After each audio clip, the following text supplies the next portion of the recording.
Rom isak silu. Achail puko ong kaunan way. Aramas koros utan tan peikyong pungan way kan. Pokoch yay me kin kachkiyong way kan arail pung.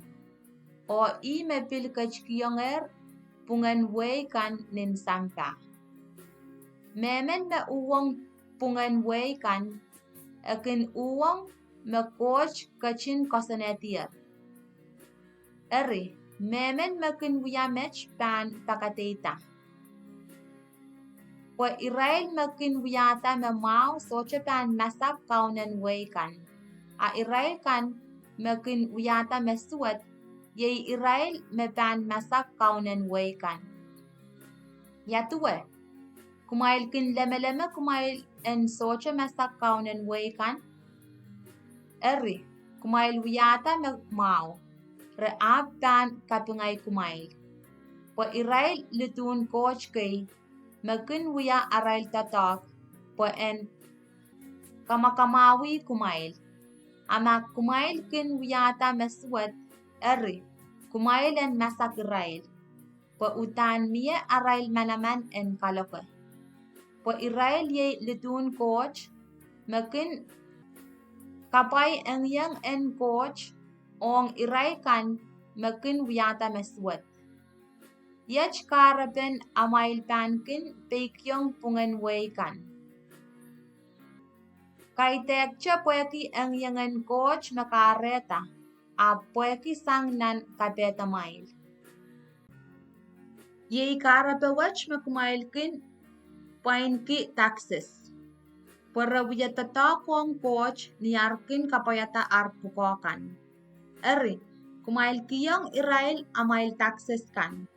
Kumail painong Israel amail taxes en nang o taxes en amail tipusokan o kumail wauniki Israel koros.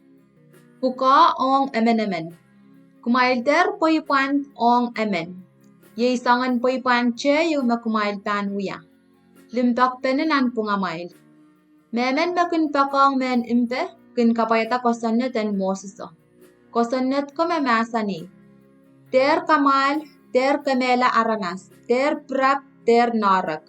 Mauran kosanet pukach, opil mauran kosanet chekan, oralape me cheyo. Ka en pakong men impam, tuan omkin pakong peinuk. Makakin pakong men impam, kasocha pan wiyayang suwat. Eri, limpak ye kapaypen kosanet topon. Kumail utan pan wiyamech. Poeke kumail eseme yei anso amech. Anso makumail pan pirta sang amail meir. Po anso na child meurla karantong kichailer.